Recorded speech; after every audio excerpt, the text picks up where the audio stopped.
तो भाइयों ऐसा है जो आज हमारे भाई उपेंद्र राणा के साथ हुआ है वो नहीं होना चाहिए था बिल्कुल भी। और इसको ना तो राजपूत समाज कभी भूलेगा, ना हम कभी भूलेंगे, ना उपेंद्र भाई कभी भूलेंगे।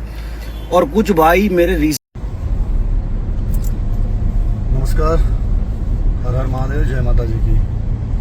हम और मेरे भाई उपेंद्र और पूरी टीम आज समाज ने अपने पूर्वजों के सम्मान के लिए जो लड़ाई लड़ी, हम लोग उसके घर जाना था और प्रोटेस्ट करना था और उससे ये पूछना था कि बता हम लोगों के सामने तू गद्दार बोल कि गद्दारों के लोग आए हैं। उसके बाद वहां पे छत के ऊपर से अगल बगल से ईटा पत्थर, सपा के गुंडों ने ईटा पत्थर चलाना शुरू कर दिया, जिससे पुलिस और हम लोग घायल हुए, टीम घायल हुई और ईटे लगे। उपेंद्र को चोट लगी, सनी भाई हैं उनका सर फूट गया, हम लोगों को चोटें लगी हैं। अभी ब्लडिंग काफी हो रही, काफी लोगों को चोट लगी है। मैं तो ये कहूंगा कि एक समय था राम मंदिर पे समाजवादी पार्टी ने हिंदुओं पे गोलियां चलाई, कार सेवकों पे गोलियां चलाई। आज फिर से 36 कौम के लोग अपने पूर्वज के सम्मान के लिए आए थे, फिर समाजवादी पार्टी के द्वारा ईंट पत्थर चलाया गया। अगर सरकार होती तो ये गोलियां चलाते।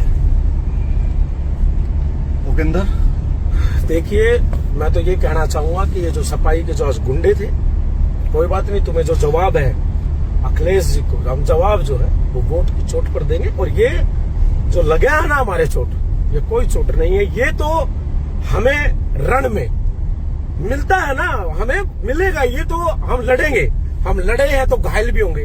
हमारे जो जिसके लिए हम लड़े ना, उसके 80 घाव थे राणा सांगा के। हाथ कट गया था, पैर कट गया था, आंख कट गई थी। हमारे तो हाथ टूटे हैं, सिर फटे हैं, पैर टूट गया भाई साहब का, मेरे हाथ टूट गए, सिर फट गए, पेट में ईंटें लगी हैं। कोई बात नहीं, फिर भी हम वहां खड़े रहे, देखो अड़े रहे, छाती लगा करके उसके गेट के आगे। पीछे से लोग ईंट मारो और तोड़ो। तो भाई हम जो है ये जवाब देंगे। हम ये छोटी मोटी मारों से मरने वाले नहीं है, इसका जवाब देगा पूरा सनातन, पूरा हिंदू धर्म, 36 बिरादरी, क्षत्रिय समाज जवाब देगा। यहाँ देख रहा है तुमने कार सेवकों में जो गोलियां चलवाई थी, तुम्हारी सरकार ने, तुमने ईंट पत्थर मरवाए ना। अरे हमने क्या किया था ऐसा? हमारे पूर्वजों को गाली दो और फिर हम वहां जाकर के तुमसे पूछे कि हमारे सामने बोलो, तो हमारे ऊपर ईंटें पत्थर चलवा दी तुम लोगों ने। कोई बात नहीं, तुमने सबसे पहला हमें मार लेते, लेकिन तुम लोगों ने पुलिस प्रशासन पे अरे पुलिस प्रशासन को मारने का क्या था? हमने ये कहा भैया ईंटें मत चलाओ, ईंटें मत चलाओ, ईंटें मत चलाओ। तुमने अखिलेश यादव के नारे लगा के, तुमने सुमन के भड़वे के नारे लगा के ईंटें मारी। छत के ऊपर से चौथी मंजिल, अरे नीचे आता मर्द का बच्चा था, भड़वे ऊपर खड़े होकर के तुम ईंटें मार रहे हो। तो भाइयों ऐसा है जो आज हमारे भाई उपेंद्र राणा के साथ हुआ है वो नहीं होना चाहिए था बिल्कुल भी। और इसको ना तो राजपूत समाज कभी भूलेगा, ना हम कभी भूलेंगे, ना उपेंद्र भाई कभी भूलेंगे। और कुछ भाई मेरे रीसेंट पोस्ट पे कमेंट कर रहे हैं कि आपको राजपूत समाज की जरूरत थी, उपेंद्र भाई को आपकी जरूरत थी और आप गोवा में मजे कर रहे हो। मेरे भाई मैं आपको एक चीज बता दूं, परसों ISBT पर हमने आंदोलन किया था, तो वहां सबसे आगे मैं खड़ा था उपेंद्र भाई के साथ। आगरा में ये होना है, प्लस मुकदमा भी लगना है और उसमें मेरा भी नाम आना है, ये उपेंद्र भाई को पता था। दैट्स वाई मुझे उपेंद्र भाई ने ही मना किया था कि तू आगरा नहीं जाएगा, तू या तो मुंबई या गोवा, जहां जाना है जा, तू बाहर दिखना चाहिए, तेरे ऊपर कोई भी मुकदमा नहीं आना चाहिए। और मैं हमेशा मेरे बड़े भाई उपेंद्र राणा की बात मानता हूँ। आपको बताइए, जब पहला वाला सीन हुआ था एजाज खान के साथ, तो आपको पता है हम वहां से चुपचाप वापस आ गए थे, क्योंकि मुझे वहां भी उपेंद्र भाई ने बोला था कि मुंबई में केस लगेगा और मैं तेरे ऊपर कोई केस नहीं लगने देना चाहता। दैट्स वाई मैं वहां से वापस आया, दोबारा मैं अकेले गया। तो चीजें जो दिख रही होती हैं वो अक्सर होती नहीं है, तो मुझे जज करने की जरूरत नहीं है। मेरे भाई उपेंद्र भाई से ही मैं आपको पूछवा दूंगा।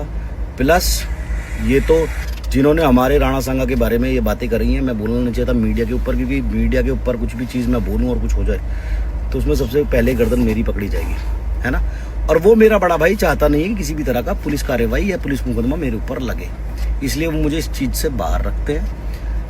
और मैं सारे लोगों को एक चीज़ बता दूं, प्लानिंग तो कुछ और थी, ये हो कुछ और गया। समटाइम्स हमारे प्लानिंग के हिसाब से चीज़ें नहीं चलती हैं, एक दो बार में या पहली बार में चीज़ें खराब हो जाती है तो कोई दिक्कत नहीं है। लेकिन ये जो हुआ है ये भूला नहीं जाएगा। दोबारा हम आंदोलन करेंगे और आगरा में ही करेंगे। और इस बार मैं भी, चाहे बड़े भाई मना करें तो भी मैं आऊँगा, और एक एक खून के कतरे का बदला लिया जाएगा ना। तो राजपूत समाज इसको भूलेगा ना हम भूलेंगे, कोई नहीं भूलेगा। बिल्कुल इस चीज से बेफिक्र रहो। जहां जहां राजपूत समाज को मेरी जरूरत पड़ेगी, सर फुटवाना छोड़ो, गर्दन कटानी पड़ी वो भी कटवा लूंगा भाई, ठीक है। जहां जहां जरूरत पड़ेगी वहां खड़ा मिलूंगा और हमेशा खड़ा रहूंगा।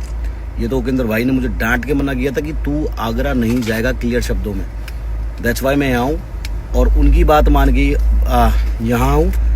और जो मेरे भाई नाराजगी दिखा रहे हैं कि आपकी जरूरत थी राजपूत समाज को, उपेंद्र भाई को, भाई बड़े भाई की बात मानी, उसके लिए बड़े भाई से भी सॉरी और आप लोगों से भी सॉरी। लेकिन अगली बार से ऐसा नहीं हुआ कि मैं ना हूँ, ठीक है। तो दुख बहुत हुआ है और चीज़ें भाई मेरे अगर इंस्टाग्राम पे जाते तो चीज़ें कुछ और दिखाई जाती, उस पर मत जाओ, ठीक है। और इस चीज़ को तो बिल्कुल भी नहीं भूलेंगे, ना इसको माफ़ करेंगे, ठीक है। जय राजपूताना, जय माँ भवानी और जय उपेंद्र राणा फ्रॉम हरियाणा। जो आज काम किया है मेरे बड़े भाई ने, भाई I am proud of him. ऐसे शेर रोज नहीं पैदा होते जो समाज के लिए अपना खून भी बहा दें। भाई समाज सब कर लेते हैं, खड़े सब हो जाते हैं, पसीना सब बहा लेते हैं, लेकिन समाज के लिए खून बहाना बहुत बड़ी बात है। तो मुझे गर्व है मेरे बड़े भाई उपेंद्र राणा पे। और अगली बार जब हम आएंगे तो ठीक से आएंगे, अभी ये खत्म नहीं हुआ है, डोंट वरी, ठीक है।